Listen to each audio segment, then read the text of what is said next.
Welcome to the Sunday Next Level podcast. I'm here with my BFF JVL and somebody I'd really like to be my friend soon, Jerusalem Demsas. She's a writer at The Atlantic, and I bet you've seen her writing, even if you don't know it. And I want to start here, Jerusalem.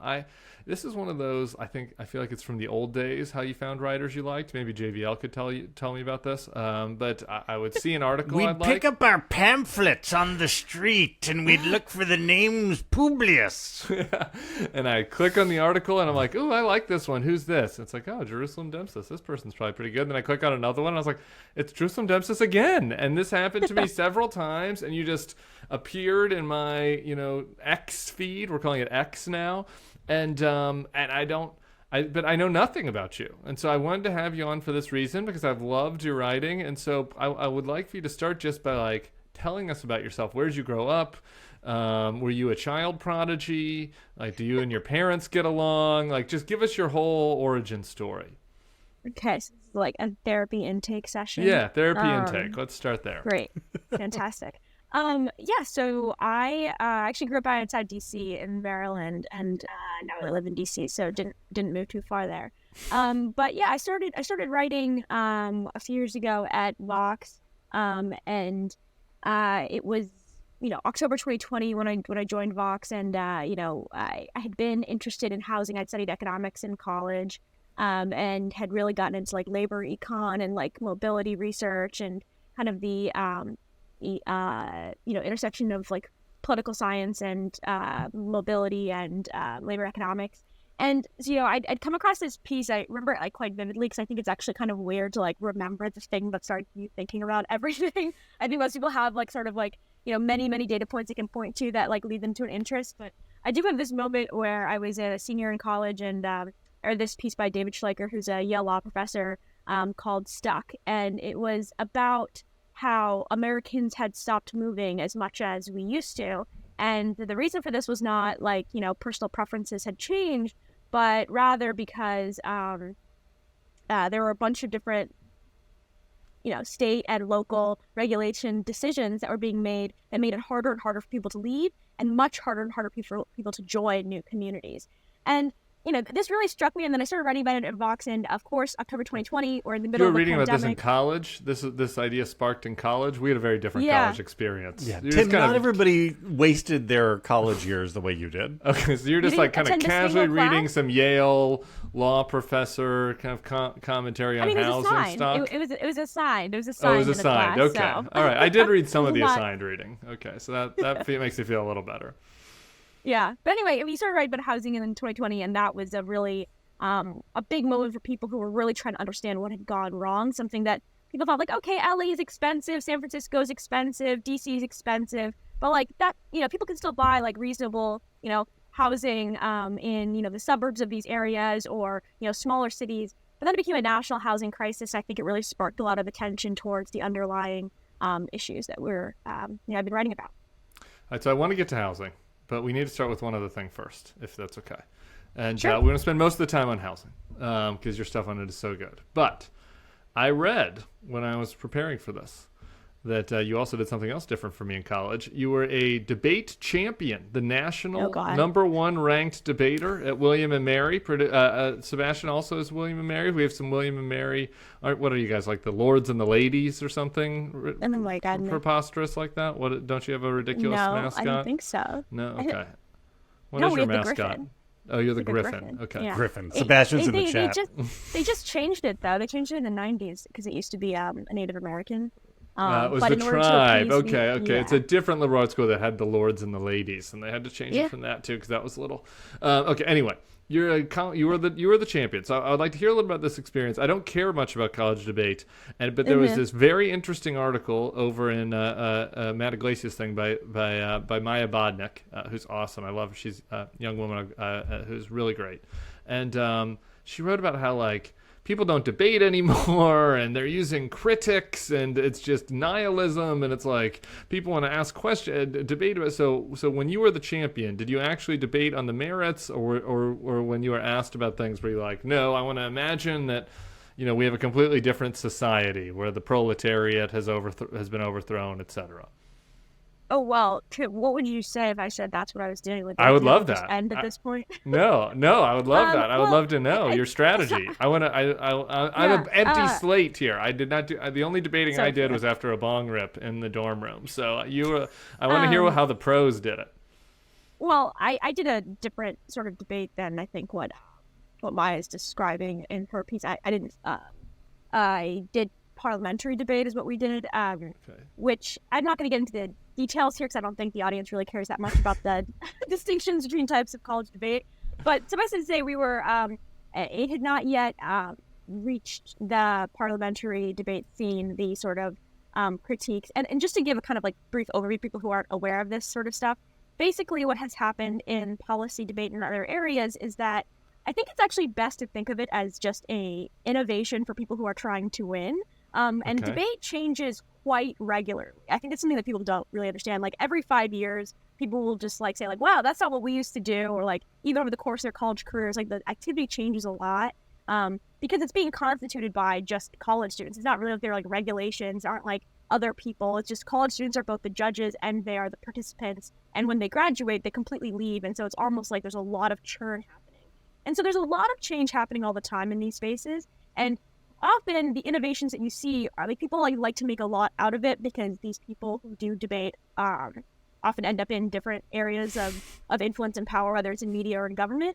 But I think it's just really a reflection of just like what is the newest thing that someone has come up with in order to win. And then once that starts losing, they'll come up with a new thing and a new thing and a new thing. And the current thing right now is that instead of responding to, let's say someone says we want to, abolish the student debt, right? Instead of responding to that, you'll instead respond with a pre-written argument about how, living in a capitalist society that allocates funding for student housing or whatever is unacceptable. And I didn't do this, so I'm like making this up, but like basically you'll make some sort of like larger societal critique about the even foundation of having this sort of debate at all, and you move the debate off the original terrain. And so like the point is you're taking your proponents out of their pre-prepared area in order to mess with them, and then they have to respond to something that you have actually come up with and prepared. So it's really, I think, something where we're all like trying to make it a larger societal critique, but it's really just kids trying to win a game, you know? Got it. It's strategic. It's like Magic the Gathering, right? You Yeah. know, like the new card comes out that trumps the old card that used to be the trump card. But the difference is that nobody writes New York Times pieces about Magic the Gathering and says, "Can you believe the degradation to the sacred sport of the magic?" Exactly.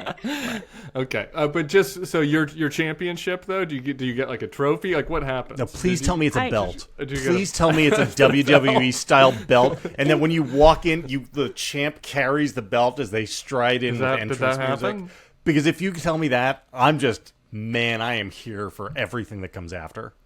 No, there was no belt, unfortunately. It's a glass trophy, and there's a funny story about the trophies. Actually, it's that like one year someone decided they thought novices needed to be like freshmen needed to be knocked out a peg, so they didn't give them trophies. They instead made the seniors create hand turkeys for them, and so the novices all came out looking for their victory, and instead of getting trophies, they got hand turkeys. So that was a. So yeah, it's Again, like just like a student degradation organization. of the sacred debate. Exactly. Boy, the kids these days, Timothy. I'm so impressed. Okay, I really could do a half hour on this, but I guess that's probably not what You we're here for. deserve Okay. the belt. Thank you. I'll buy one. I do think you deserve the belt, and I like if you have any tapes of like the winning arguments, for like the bonus for the Bulwark Plus members, you could. Did you ever do literal mic drops where you'd like drop the mic as you finished and walked off? No, it had become. I think there was like some discourse at the time that like dropping the mics was really bad for them and it was rude to the AV staff, so people stopped mic dropping. So It's not wrong. It's Gen Z. Everybody's just too I considerate. know. Okay. Here's why we're actually here. We have we have a couple other articles that are off homelessness. I want to get in housing. And I want to get to the very end, but I want to spend the bulk of it on this. You have a couple major Atlantic pieces this year. One was the obvious answer to homelessness.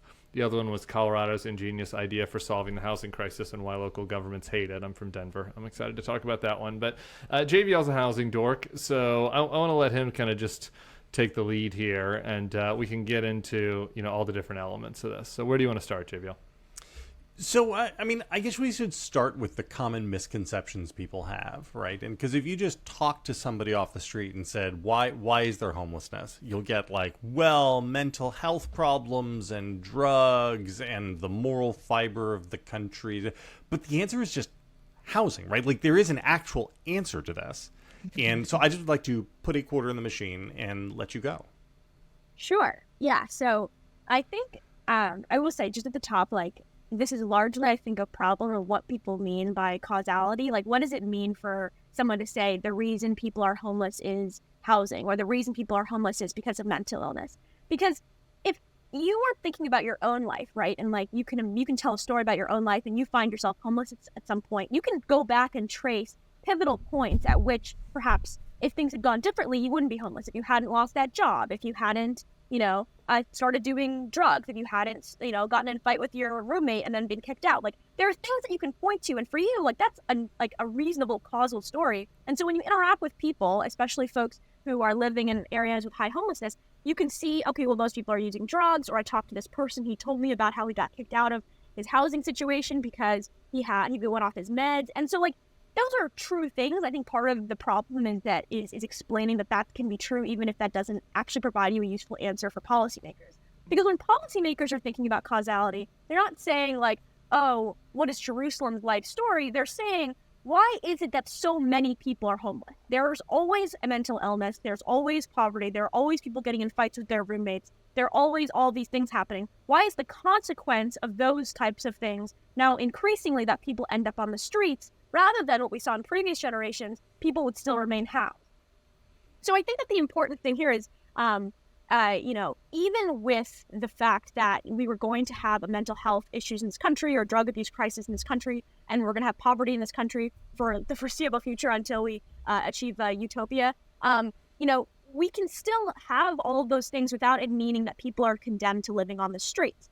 And there's a lot of research now that, a lot of it is correlative because it's quite difficult to do causal research, but research that looks at places with high rates of drug abuse, high rates of mental illness, and says, are these the places where we see the most homelessness? When you look at a West Virginia, which has very high proportion of mental illness and drug abuse, you see very low rates of homelessness. When you look at a place like Los Angeles, a very low poverty city, San Francisco, very low poverty, you still see very high rates of homelessness. And you think people say things like, oh, it's the weather, right? Like, oh, because California is so nice, people are moving there. We now have really good survey evidence showing that the vast majority of people, 90% of people grew up in who are homeless in California, grew up in California, were in California at their last known address before they became homeless. And so that is a sort of thing that kind of, and then you look at other places that have nice weather, right? Like you look at a Florida or a Texas. These are warm places, or in Arizona, which, debatably no longer has the greatest weather. But like even in previous years, when it was less hot in the summers, you didn't see high rates of homelessness at the level that you're seeing now. And the thing that is actually seen in area after area is that if there are high housing costs in your area, then that means you're going to have high rates of homelessness. If there is low supply of very affordable housing at the very lowest ends, you're going to see high rates of homelessness. And the reason for this becomes really clear, right? Because I could imagine like a situation where you would kind of like lose your job, right? And then like for some reason, no one can help you in your life. Like they can't give you rent anymore, and you're struggling with mental illness or something like that happens. And then I could imagine moving to a cheaper and cheaper housing options, or like crashing with a friend or something like that until I got on my feet. But once you've exhausted that, right, like what used to happen is people would move into like a rooming house, and it would be extremely dirt cheap, or people would move into, or people's families would have larger houses themselves. And so it was easy to put up your cousin in a spare room in a way where today it's like that person's asking to stay in your living room, which is a much bigger deal for you. And so all of these sorts of things are coming to a head. And what we really are seeing is that in places that don't have sufficient amounts of housing, you're just creating a lot of pressure at the lower end of the housing market. People who are poor, people who are lower income are much higher risk of becoming homeless than they ever have been. Yeah, just really quick before you get into the details, can we just step back just one thing, just to level set? That is true, right? Like there's the statement that homelessness is worse now is true. I just think it's always worth to just kind of go to the initial premise of the question, right? Like, because there's homelessness in San Francisco in the 60s and 70s, right? And so it's measurably gotten worse everywhere or just in California? You just looked at the modern data. homelessness, the modern homelessness crisis begins in the 70s and 80s. Like before that, you did not see mass amounts of people living on the streets anywhere in the U.S. since the Great Depression. Like that was just not a thing that happened in America. And so it is really, really clear when we're talking about these like year over year shocking rates. Right now, we have around 500,000 people on a given night are living in homelessness. Like that's just not normal. And when you go around these cities and you see like tent encampments, that was not something like those images are like straight out of like Great Depression books. Like it's not something that you saw happening in the 50s, in the 60s, and the 70s in New York. So two things. First of all, just to put a point on how it doesn't even correlate with poverty, right? There are, I think it's Mississippi, one of the poorest states in the country, but very low rates of homelessness because, again, you have a large housing supply, right? You don't have housing problems. And what does Europe look like on this too, right? I mean, can you talk a little bit about what, because again, we are all, all the American states are in roughly the same ballpark in terms of like the social welfare state, but that's a category difference from Europe. What does it look like in Europe with housing? Yeah, so on the poverty question, so on the book Homelessness is a Housing Problem by Greg Colburn and Clayton Page Alders, they note that like some urban areas with very high rates of poverty, places like Detroit or Miami-Dade County or Philadelphia, have some of the lowest rates of homelessness in the country. And then places with low poverty rates like Santa Clara County or San Francisco or Boston have very high rates. So you're right, like that correlation is just not something that we're seeing.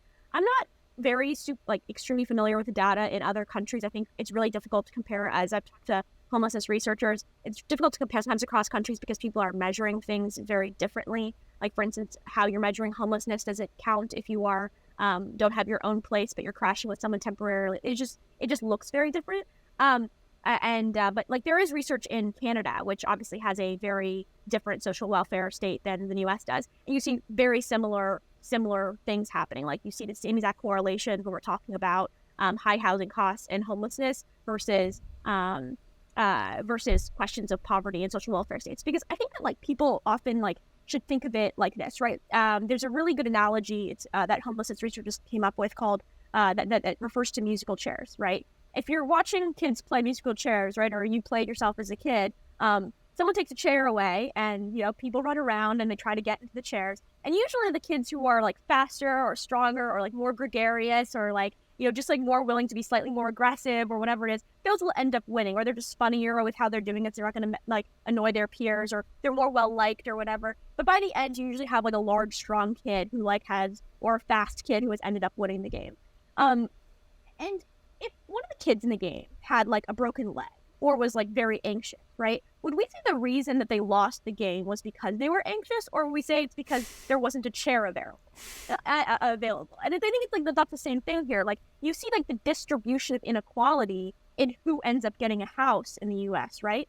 But if there aren't enough houses, someone's going to be without a house. And musical chairs, if all 10 kids are very strong Olympians, one person is still going to win the game. 9 people will still end up without chairs. And so it's useful to look at, of course, like racial disparities with who ends up being homeless, or, disparities when it comes to mental illness and things like that, because you're like looking at who's vulnerable in society. But like there will always be vulnerabilities in society. It just doesn't have to mean that there aren't homes available for people who are vulnerable. I like bad guys. So who are the bad? I like to just know who the bad guys are. Yeah. So what's the problem? So who's the problem? Why haven't we built more houses? At some level, I appreciate everything that you're writing and saying, but and there's a lot of insight and nuance, but there's at the most basic level, it's kind of obvious, right? Like we need, it was in the title of your article, right? Like there is an obvious element to this. We need more houses. Why don't we have more? I particularly if you're looking at California, where I just moved from, like it seems so obvious. Like who is preventing this from happening? Building more housing became more costly as we built out the suburbs, right? So before, it doesn't really impede much on people. People don't really care. Oh, you're going to build another subdivision like further out. Like, okay, like doesn't affect my life really. Like it's not near my neighborhood. It's just a similar kind of suburb as mine. It's probably similar kinds of people moving out there. Like who cares really? At some level, you get a bunch of people who start caring, right? One, because you can't build out forever for a few reasons. One is people will not commute for 4 hours. Most people will not commute for 4 hours to their jobs. People will instead just try to live closer and closer to their jobs. It's about a 2-hour commuting zone around the urban core that is actually usually feasible for people to continue building housing that people will want to buy because, no one wants to commute that far. And so there's that element. So like people start creating more and more pressure, right? If there's a growing population of people who are trying to live in an area, but there's no more land to build new houses for them, and no one is building more houses in the existing area, that means you're just bidding up the prices of the stock, right? That's just a simple supply and demand. There's also a second group of people who start caring, obviously, which is environmentalists and conservationists, who are worried about like the urban growth boundary zone. They don't want continued development out because they're rightly worried often that there's going to be too much development. It's going to encroach on natural beauty, or it's going to encroach on environmental, destruction of and create more emissions or things like that. So they're worried then about just doing suburbanization forever, even if there is land available to do that. And so the obvious answer, right, is that you should make it easier for people to densify, right? Like it should be easier for someone to say, like, okay, I'm subdividing my own house into a duplex. My sister's going to live next door with her family. I'm going to live here. We're happy with this arrangement because land is expensive now, and then we each have to pay half the cost and we can live together. Or a developer says, oh, I want to build like a 10-unit apartment building. But the thing is, unlike the suburban subdivision, those have often real and imagined costs for existing communities. When you're building a subdivision in a place that's largely uninhabited, there's not a lot of people to complain. But when you're building a new duplex, or you're building an apartment building, or you're building anything even a backyard cottage for your mother-in-law to move into and help you with the kids, those things do have some real cost in the form of construction can be annoying. It's irritating to have trucks on your street. Maybe there needs to be street closures if there's a lot of development happening on a whole block. And so those things are actually costly. And of course, people are worried about the immediate impact of there being potentially more traffic or cars or a competition for parking spaces on their street. And so that always creates tension. And then there are imagined costs of what if the people who move here end up being types of people that I don't like? I don't like renters. Apartment buildings usually are made up of renters. And so I don't like those kinds of people. I'm worried about the community character changing. That's a really common phrase. People have notions that the aesthetics are going to be uglier because they're afraid of change. But I think even broadly, most people don't really get involved in these fights, but politicians rightly recognize that it's better to be small c conservative on issues of the built environment, because if someone moved somewhere, they clearly thought it was at least acceptable enough, or they're happy enough with it to have moved to that place. And so any change comes with a lot of risk. And so any change to a built environment is really, really hard to get through. There are a lot of processes levied on that kind of question, whether it's trying to upzone an area, which means making it so it's not just for single family homes, but also for duplexes can possibly be built there. And so making it possible for there to be higher density housing in an area. And because of all of these kind of frictions in the process, so now there's community input processes that are put in place to make sure that you're getting everyone gets to say their piece about whether or not they like a new duplex or something like that. Or there is a bunch of different fees that are tacked on to make sure that to try and disincentivize certain types of building, or to raise money for something else that are tacked onto the development process, because developers are of course easy villains to point to when you're trying to raise money. And so for all of these reasons, it becomes harder and harder to develop, and it becomes harder and harder, more importantly, to develop starter homes or cheap homes. Because if you're a developer who's willing to go through that entire process, who's going to buy, who's going to hire all these lawyers, or make a big bet on a project that may not exist for a year or 2 years. I mean, we'll talk about my Colorado story. That's a story of a developer making a very, very risky bet years in advance and losing, and they're losing lots and lots of money on that bet. If you're going to do that, the types of houses you have to build, or the types of homes people you build for, are people who are higher income, because that's right. The only way it pencils out. Or you're I'm not going to do all this work for not having a massive payout. And so for all these reasons, then it becomes not feasible for the private market, which 90% of us get our homes from, to actually provide the types of housing that we most need. So this is a little bit, now we're in the Bulwark, not at Vox, so I think we can just be a little bit more blunt about this. So what you're saying is the developers are the good guys, and the people are the bad guys. The people are the bad guys. The people are the bad guys. Always the bad guys. The people. I don't even. I think that obviously I think there are clearly villains in this story, where there are people who are overtly terrible, where you have like NIMBYs, like not in my backyard activists who will say unbelievably crazy things. But I think the real problem here is how people don't really, and this is why it's so difficult of a problem to convey to folks, is it's really, the whole system is built around maintaining the current housing stock as it is and making any change really difficult. To the point where like most people don't, they're like, the villain does not even have to act most of the time. Like they're just completely hidden. Like they don't have to like show up and say, no, don't build this. They've already priced out the ability for any developer to build anything. And I mean, I'm not even just talking about private market developers. I mean, this is the complaint of affordable housing developers, of nonprofit developers. No. These are folks who are not making money, who are saying, I mean, Los Angeles is just a key example of this. So like they passed this nearly $1 billion bond measure, Prop Triple H, I think 2015 or 2016. And the people are just like, yeah, like we'll spend $1 billion trying to build affordable housing. We don't want to see this kind of homelessness on our streets. Like, please build this housing so that, you know, people can, you know, not be in the area. We feel bad about this. And, you know, affordable housing developers start attempting to find sites to build or convert buildings into permanent supportive housing. And they receive just insane levels of opposition. Like everywhere they go, people just show up and say like, no, not here, no, not here, not realizing that when that's the process, like it drives up costs. It takes a lot more time. So you're wasting a bunch of that $1 billion just on those process costs.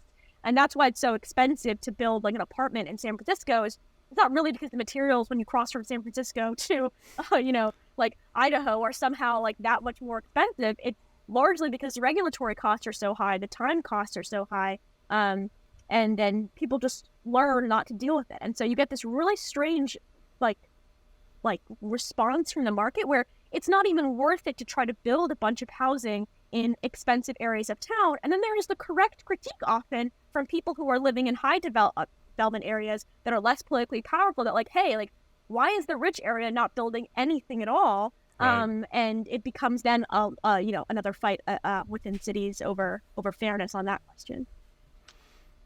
So is density the answer, or is like dispersal the answer? Because it seems to me that like the only real hope over the medium term is like telecommuting, you know, basically the untethering of geography from jobs.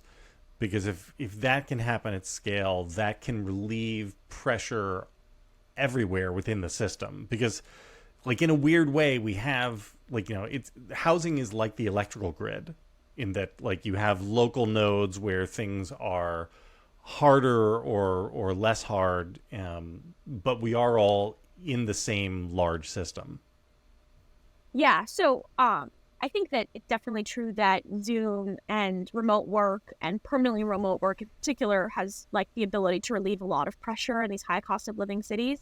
I think it's too early to tell like how sticky that can be, if there are going to be productivity costs to permanent remote work from, especially from companies that are like startups, or if you're something that you're trying to build something in person together. Like it really, I think, depends on the industry you're in and the type of work you're doing. And, you know, so I think it'll take at least a decade to see like where industries sort of settle on this question. But it has remade a lot of American geography. I mean, we saw this, like the distribution of these workers, even though it wasn't really that many people who were able to go permanently remote for enough time to move out of the area. Like that is part of that demand increase in places like Nashville or towns in Montana, or even in Colorado, of course, other places that have like a bunch of amenities that you would want to enjoy, whether it's the outdoors or just cheaper housing or nice schools, or you're closer to your family or friends or whatever. Like all those things, like people were able to buy into that, and that increases prices as well, of course, and you have this increased demand. Right.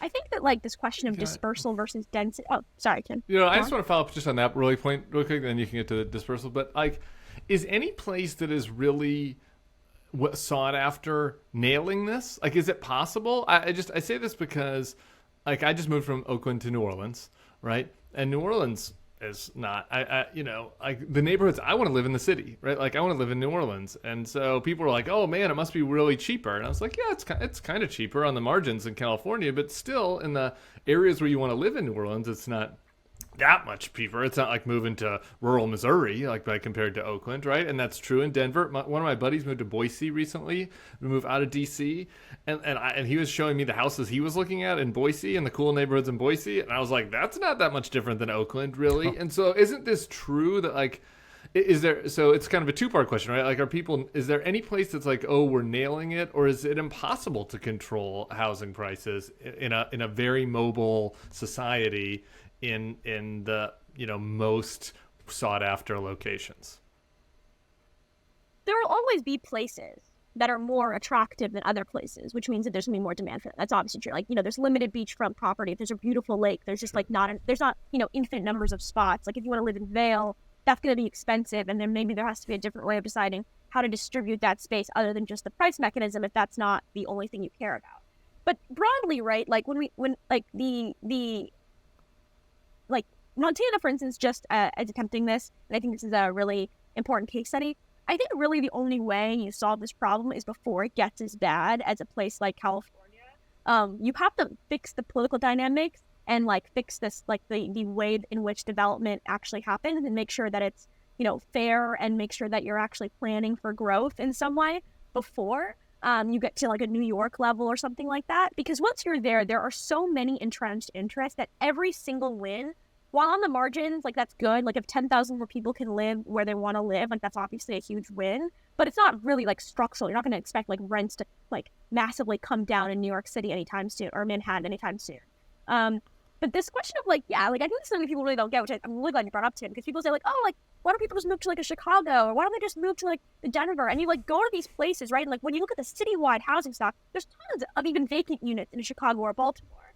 But then when you look at the very neighborhoods that you're talking about, that maybe that someone who is in the position to move has that kind of remote job. These are already people who are, high income, people who have really good jobs. Maybe they have kids and they want to have a really good school system nearby, and they want different sorts of amenities. Maybe they have like they want 3 or 4 parking spots, like whatever it is. Those are like limited spots and in an area, and we're not allowing for more housing to be built there, because I think there's this idea that like you're pitting like these single family homes against other types of homes. But what people don't realize is that when you don't build things like duplexes or apartment buildings, you're forcing every single one of those high income people to live in a single family home, whether they want to or not. And I think that's taking up room for other people who may want that. And there are very real examples of this. Most importantly is like the life cycle example, right? When people, have their kids and then they're older, they may want to stay in their community, but they want to downsize. Like AARP has become a big player now on the national level when talking about increasing housing supply, because you have all of these seniors all over the country who are locked into these homes.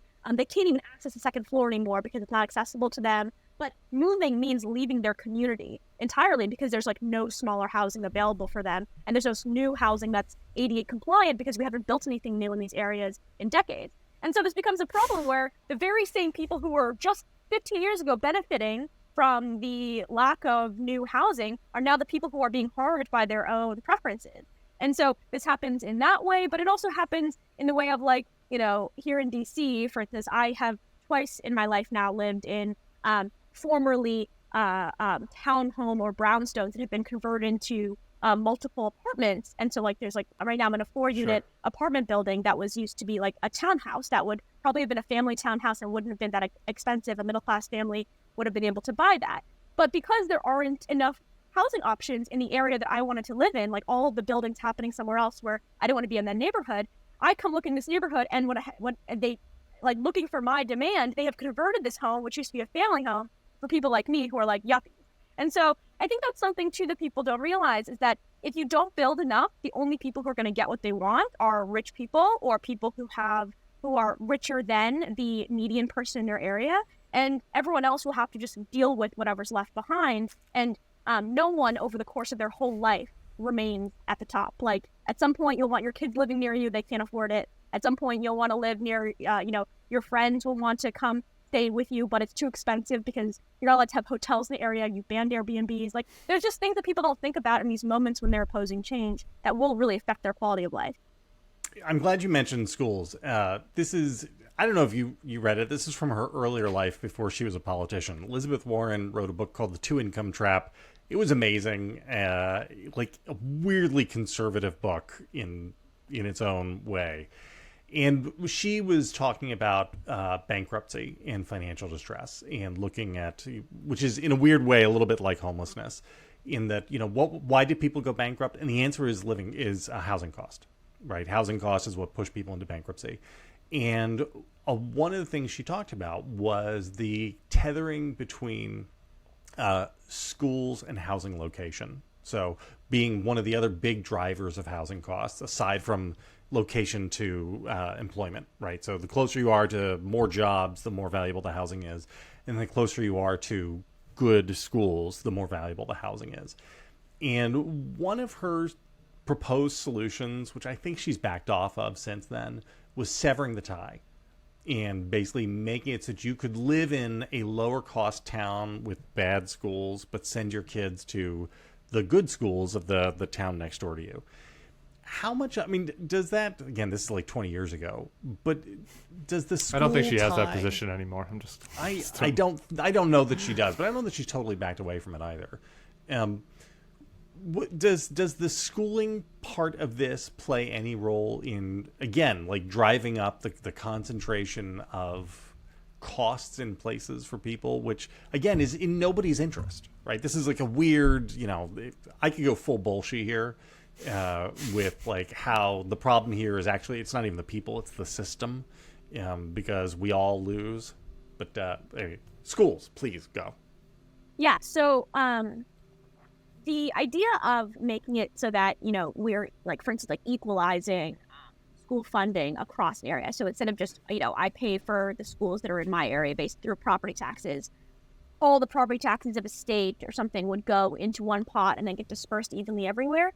This is something that's been tried. I haven't really looked into the data or anything. My understanding is that in places where it is tried, it ends up, people will just raise private funds, like through PTAs or through other means, and then like they end up not equalizing funding, so you get the exact same problem again. So it doesn't really do that much stuff. I mean, it's good if it obviously gets money towards like low performing schools, but I don't think it solves the inequality problem we're talking about here. So I don't think any place has like truly solved this problem enough to like look at the data and see if it would do a lot. But you're definitely right. Like, of course, a big amenity people are looking for are good public schools in areas. Sometimes it's literal, right? Like you're literally looking for a good school for your kids.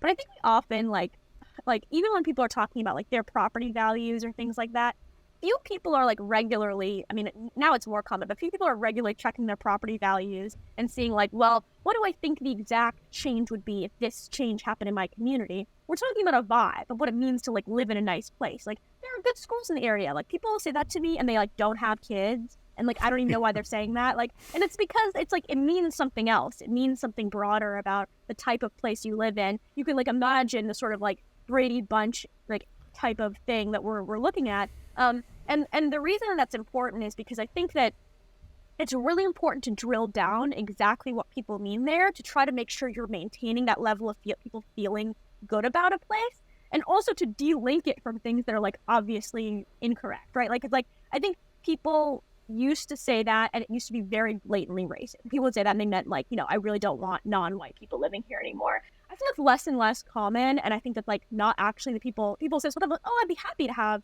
Black or Asian neighbors if they can like pay into it. So I think it's often like more of like a class thing, like they don't want like lower income people living there, or they don't want like loud things in their area, or they're mostly, I think, worried about parking, and they're worried about what's going to happen to congestion in their area.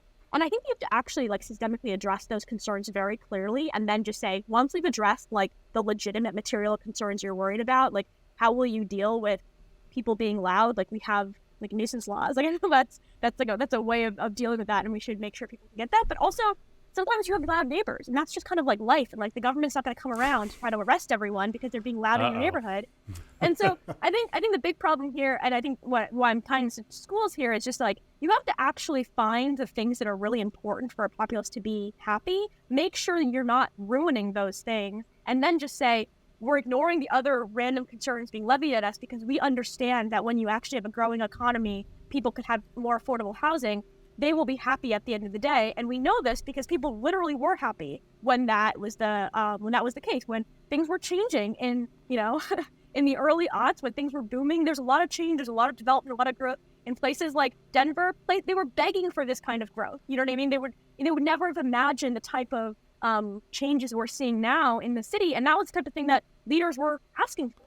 Cities ask for growth until they have it, and they haven't planned for it, and they can't deal with the consequences, and then all of a sudden they're against it. It's a very difficult dynamic. Profound point. Yeah. Yeah, I want to go through a couple of the other bad guys. I don't want to get to Denver. The left has a couple of particular bad guys. One of late that's very in vogue you wrote about is the hedge funds. The hedge funds are doing this. It's all the hedge funds' fault. They're buying up houses. There are actually plenty of houses, but they're running up the prices, etc. So I want you to hear about that. There's another lefty critique that has resonated with me a little more than that one that you just kind of alluded to, which is the Airbnb. We're going to blame Airbnb. I do wonder about that in New Orleans, right? It can't be helping the housing stock in New Orleans. And so, if this is really just a supply thing, I've been more sympathetic to the Airbnb critique. So I'd like your opinion on both of those. Yeah. So institutional investors, so whether we're talking about like hedge funds or private equity or whatever, things like Blackstone, these firms have in the housing space like earned a bad name for like very legitimate reasons, which is, they're often they've been shown to be higher serial evictors. There's been some studies showing that some of these companies are treating their tenants like violating local laws on housing quality to a level that you don't see from other landlords that are renting to low income populations. So because there's like a legitimate concern, like a legitimate critique on that end, when we saw higher investor activity in the pandemic, people hoarded that anger for legitimate things onto something which doesn't make sense, which is that these investors are actually causing the price appreciation to occur. And I want to be very clear here, like institutional investors, these very massive investors, mega investors, own a almost negligible supply of housing in the United States. Like, it would not make sense to say that this actor could be driving home price appreciation because home price appreciation was happening everywhere. They're not even buying houses in not even a quarter of the existing neighborhoods in America. Like, it's just not reasonable. It doesn't make sense. When you look at smaller markets, right, people often will say okay, maybe that's true, but what about in smaller markets? Are they buying a bunch of homes and are they then getting enough market share in order to push up prices? And, I think this is really difficult to allege on the side of people who are saying it's happening for a few reasons. One is that people who are these investors that are buying these homes are doing a few things with them. They're either flipping them and selling them again, so that means that they're just putting them back into the market, so you're not taking homes off the market, or they are renting them out, which means that maybe you're reducing the supply of homes to buy, but then you're increasing the supply of homes to rent. So I don't know if we should be making the calculation that it's always better to have homes available to buy, given that right. People who are renting are usually worse off and don't have those kinds of options themselves. The other thing that could be happening, which is what people often allege, that they're getting enough of a market share that they are actually a big enough player to raise prices beyond higher than the market rate, and that is actually the way they're doing this. I would need to see evidence that anyone has done this across a market. I think it's quite difficult to prove this. I think Atlanta is a place where you see a lot of institutional investor activity, and even then, I haven't seen any compelling evidence that they have been able to collude to the level of raising prices, because it's actually quite hard to get all the homes in a market, right? Because getting all the homes in a market doesn't just mean owning one subdivision. It means if I'm looking for a home, I'm looking for a home near good schools, within 15-minute drive Sure. of my job, and maybe near some nice amenities for my kids or something like that. And that's just a bunch of homes in an area. It's not you can just know this as an investor and buy those up. When you're looking at and also when you look at their activity, they're often looking at homes in in more distressed communities. During the institutional investor was kind of invented after the Great Recession, and what they did is they bought a bunch of homes that were really dirt cheap, and they created sort of a floor Right. for home prices, and then they flipped them and sold them again.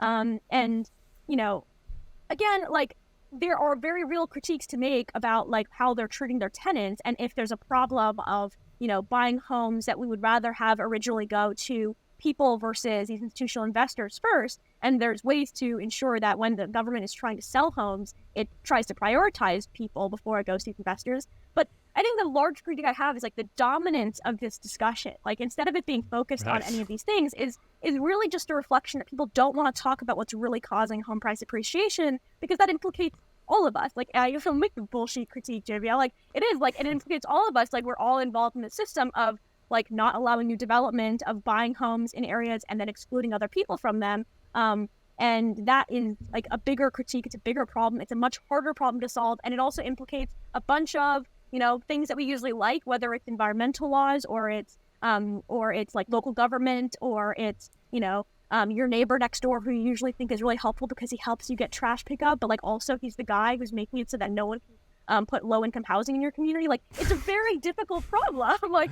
to solve. I want to get to the people. This is everything, but Airbnb, really quick, just Airbnb. Airbnb definitely is reducing the supply of housing. Again, I think the question is like by how much. It's a smaller amount, but it is showing to reduce supply of housing in these areas. And if people want to ban Airbnb and like short-term rentals and like whatever in areas to increase the housing supply stock, sure, I would love to see like a real commitment to that desire and like also upload those areas. But I will say this is like, if you're talking about like places like New Orleans or in other places like New York that are like, you have a high tourism industry, like usually there's a desire for these types of rentals because hotels are either segregated to one part of town. So like in New York, for instance, like so many of the hotels are just kind of like near Times Square where a lot of people don't want to be, and they want to like have a hotel that's maybe closer to Brooklyn or whatever it is. And there are like fewer of these hotels that are dispersed in those other neighborhoods, right? Like, it helps those neighborhoods. If people are staying, like in New Orleans, like if people are staying in the Marigny or the Bywater, then the restaurants there are going to do a little better, right? So there's, I wanted Airbnb to be the bad guys. The bad guys, the people. This goes to your Denver article. I'm from Denver. Colorado's ingenious idea for solving the housing crisis. The short of this kind of connects with our last a connection of our last two Sunday shows. We had Amanda Shires on last week talking about how much she hates golf. In this case, we are going to repurpose a golf course for housing. And it went up to a ballot initiative. You explained the situation, but it seems smart. A lot of land, a lot of area. Denver, they need housing badly. I mean, it's at nearing San Francisco levels at this point. And the voters voted that down. So talk about what you found there in that instance. Yeah, so it was a 155-acre property, really big property to be in like a downtown area and undeveloped. It was a golf course. It's defunct. It was in operation, I think, like in like the 90s, but has not really, has not been like. I think maybe it was like running for a little bit in the 2000s too, but like again, it's defunct now for a few years. I remember it. I was like, I graduated high school in 2000, so it was around then. It was around, but like it's been a while. I'm getting old. Yeah, and so basically, in the late 90s, Denver paid the owners of the golf course in order to put a conservation easement on the property. And this easement basically just said, like, it was contested in court now, but from plain text reading, it basically says you have to keep this so that an 18-hole golf course can still be operating on it. So, like, anything you do to develop it can't impede the ability for a golf course to be operational. Could it be an 18-hole mini golf course? I'm sure there is some sort of like legal question though that can be answered by and that is going to be answered by the course, because now the developer is trying to build like Topgolf on it maybe, and so they have to decide whether Topgolf actually qualifies. AI golf. Yeah, we have an 18-hole course. It's just you in a room with like a VR headset. So they put this conservation easement on it, and then like 20 years later, then the West Side Partners buys this like golf course, which is a development firm in Denver. Basically, they decided they're going to keep 50 acres of it for like housing. They're going to build a bunch of kinds of housing. I think there's 3,000 units. Like some of the senior, most of it's market rate, but there's some senior housing, there's some affordable housing, there's some home ownership opportunities for like locals. They're also doing a bunch of stuff like on the other 100 acres. They're preserving it as open space. They're like turning it into a park. Like it's not a park right now. Like walked around it, it's like very dead. But they're going to turn it into a park. All those sorts of things. And then and then basically there was a big citywide fight over it, where a bunch of people were saying like, we don't want this developed, and they'd put it on the citywide ballot to say, like, do we think that there should be, we should allow this development to go forward? And the voters of Denver pretty decisively said no. I think it's like a 20-point margin or something. Yeah, it's 59-41. Yeah, it's pretty big. Yeah, and I mean, I think this is one of those things where, I would walk around even like the immediate vicinity of the area, like the immediate where there are signs everywhere, where clearly for years there's like been like canvassers on both sides of this coming around, and I'd ask people just like questions, and often people had like very little opinion about it. Like when they hear about it, people are more primed, of course, as we just talked about when we think about how people really don't like growth once they have it. People are very primed to be anti-development, and I think this is like the big thing to understand about this is just that like you can't guarantee who's getting a benefit when you're going to build something. It's like hypothetical. It's like someone maybe someone from the neighborhood could live there. Like maybe there could be a some sort of benefit to the community, but like maybe it could be the most annoying person on the planet has moved next door. Maybe it's a bunch of yuppies that you really, really hate, and they're like tech people in Denver, and they're making your community worse. But you have like no idea who's going to live there. Versus if the city wants to turn that into any other sort of benefit, right? You know directly who's getting that benefit. If you just turn it into a park, you're like, I live here, that's going to be a park, and I'm going to go walk my dog in that park. And so that's the real problem with housing, is that because you can't just say in advance, like, here are the 3,000 people who will live here, and they'll live here forever, and like they will never move. You can't make that kind of promise to a community. And that level of uncertainty, when you give people a choice, they choose no. Sick. I want to close. I have one more housing question. Then I want to close with. I want to get you two together on the subject of natalism, which people love. We've had a YIMBY power hour, but we need to end on natalism. JVL's very excited about this. Oh no, look at the face I'm getting. But I do want to. I have one more homelessness question that like has vexed me, and any ideas on this are welcome. So in Oakland we had an encampment near us. And in my neighborhood here in New Orleans, there used to be projects here, and they've torn them down and replaced them with actually some pretty nice looking, kind of multifamily units, houses, and in both situations, like crime is an underlying conversation here, right? That where it's like if you have these big low income, if you move people from an encampment to these big low income housing units, a lot of times that's going to engender crime, right? Like in projects it engender crime, whereas building these smaller units for that people can move into, that maybe looks a little bit better and maybe helps with the crime problem a little bit, but there aren't as many units, right? And so it's just this balance. And I'm just like wondering if you have any deep thoughts on the question of how to deal with these kind of encampments and how to deal with the problem where we have the scale of we'd love to build 1 million units tomorrow. We're not going to. What are we going to do in the meantime? Can I just broaden the question here Please, a minute, since it's going to be our last question on housing stuff?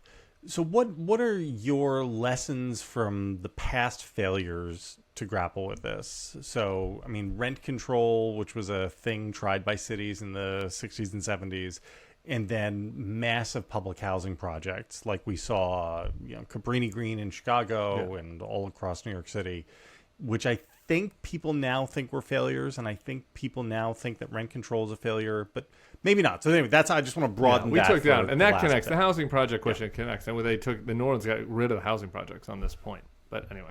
Yeah. I don't think that higher density is really the problem people have when they think about crime. I mean, there have been so many projects where it's like either it's a nice building and it has a lot of housing, and like it's obviously one that's going to cater to high income people and people are against it. And there's also small buildings and they're going to be for permanent supportive housing. But even if they're small, like people aren't for it. So people don't really like density. And like, even if it's most attempts to reform this are not like trying to put massive apartment buildings in suburban neighborhoods. They're just like, can we build a few townhomes or like a fourplex? Like things that when you walk down the street, like you honestly probably wouldn't even notice at first glance were not single family homes. Like in Nashville, I had done a bunch of this, and I like walked around neighborhoods with my friends, and like we were like just pointing out the distinctions of like the quadplexes or whatever, but they're usually like not obvious. They can look like single family homes. So anyway, I think that it's not really that's the problem. But when we think about crime and we think about crime in either the public housing question or in the encampment question, I think there's like obviously people want to get those people out of homelessness and they are worried about bringing criminal activity to their homes. But I think that the really important thing here is like the vast majority of people are not committing crimes who are poor, right? Like this was like a thing that we had to do, like housing advocates had to do during like the desegregation efforts for race. Is like people are like, well, what if they act to bring crime? Like a lot of Black people commit crimes all the time, and it's just like most of them do not commit crimes, just like most white people are not committing crimes. And like you had to sort of like acclimate people to that realization. I think like the real challenge for housing integration in the 21st century is making that argument clearly for class. Like, yes, of course, there's like more crime happening in like high poverty neighborhoods for a variety of reasons. And we see that integration is like a good cure for like reducing criminal activity. We see that when young kids move into higher income neighborhoods. Like, this is really great research from Rod Chetty and his folks at Harvard. When you have that sort of integration happening at a social level, at the neighborhood level, at the school level, those kids, very low rates of incarceration, very low rates of interacting with the police, high rates of graduating high school, much higher rates of attending college, of getting a high income job later on in life. Like, we know how to fix this, but there are, of course, going to be a lot of cost in the medium term and the short term of integration. It's costly when different types of people live next to each other. Like, that creates friction, whether it's some communities like really loud block parties outside. Some people think that that's a cost in the neighborhood. And then there are arguments over that. And like, that's, like a normal thing that happens when different kind of cultures live next to each other. And we have decided at the US for most of our history that like, we're going to try to still have that integration because we see the benefits of it are really, really good for creating new ideas. I mean, that is why places like New York, places like Los Angeles, places like San Francisco have been so dominant when you compare them to other major cities in the world, is because you have that level of social and impersonal and cultural integration, and we overcome those costs. And so I'm not going to pretend here like there's going to be like no friction at all when you have people moving in together who come from very different backgrounds. It would be ludicrous to pretend like that's not going to happen. And there should be crime fighting measures, and I'm like obviously very supportive of reducing as many guns as possible to make sure that those kinds of frictions don't lead to literal death when they do happen. But I don't think that like we can possibly pretend that like this level of social exclusion is not also creating actually more crime on aggregate, even if it's saving a few people in the interior. And at this point, the question is, are we going to abandon our whole cities, or are we going to say like, we need to actually deal with this problem and accept that comes with some level of friction? So, to sum up, rent control, no. Blaming the hedge funds, no. To play YIMBYs, yes. Right? Zoom work, maybe. Some Airbnb rules, maybe. But building lots of houses is really kind of it. Like, that's just kind of it, right? I mean, there's nothing, there's no other, we can go through all of the other complaints and all of the other bad guys, but like, it just comes down to Adam Smith.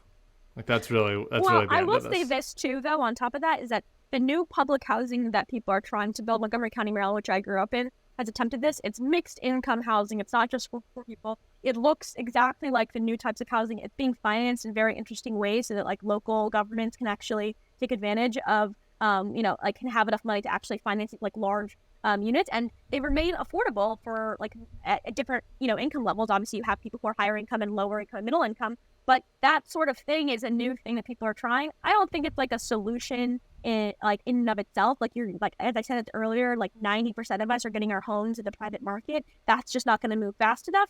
But if we're talking about like what small governments can do in addition to upzoning, like putting money into a public developer seems great.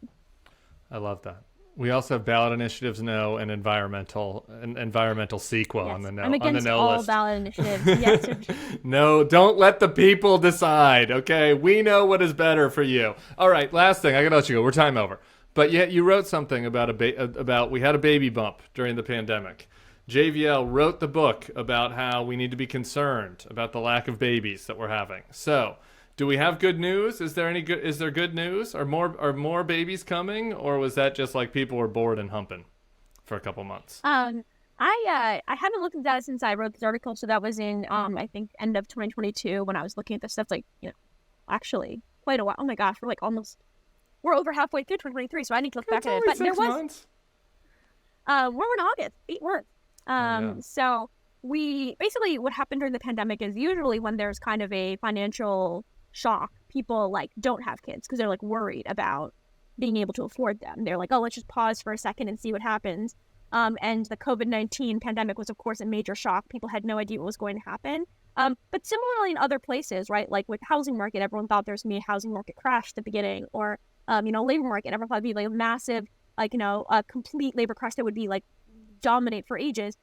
You saw this very different thing happening largely because of remote work, where you had a certain class of worker that was actually able to maintain, if not increase, their standard of living because they were having 2 full salaries, but they were also both staying home. And maybe they even were able to move to a larger home because they wanted more office space, or it was, now it's time to move because we have all this time, we're at home. Yeah. And so because of this, you had lots and lots of people who otherwise who thought they were going to be in a really bad financial situation. And of course, there were a lot of people who were, but not like this group that I'm talking about.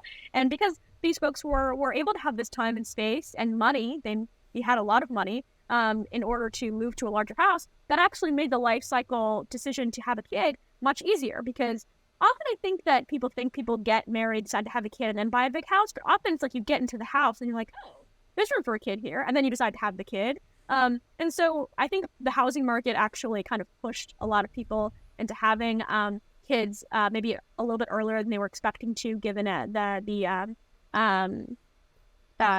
like economic outlook. But the baby bump itself was like pretty notable. I mean, it was I think 46,000 more kids is what the paper from the National Bureau of Economic Research showed. 46,000 more kids than were expected, which is, it's a lot of kids.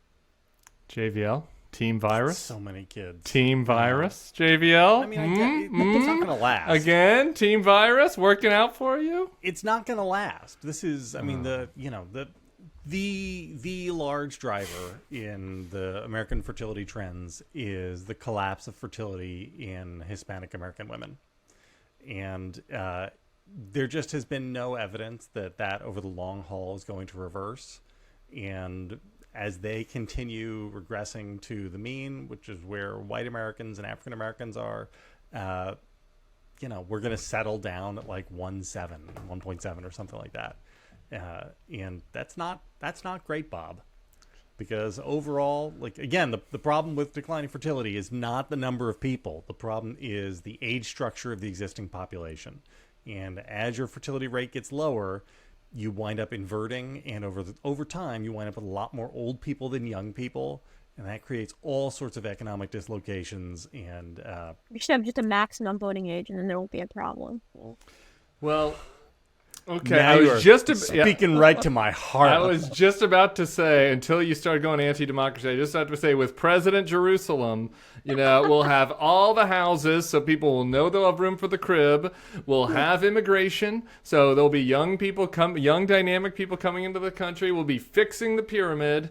It's only 20 years from now. Hopefully, our democracy survives till then. Administration of our dreams. That's like the clip they would play that would destroy any nascent political campaign. Campaign of yours? Sorry about that. I've destroyed Sarah Longwell's. Jerusalem Demsas, thank you so much. Your stuff is so good. Let's do this again sometime. I really appreciate all your time. We'll see you back here on Wednesday with Sarah and JVL going over the usual Donald Trump parade of horribles. See you then. Thanks, guys.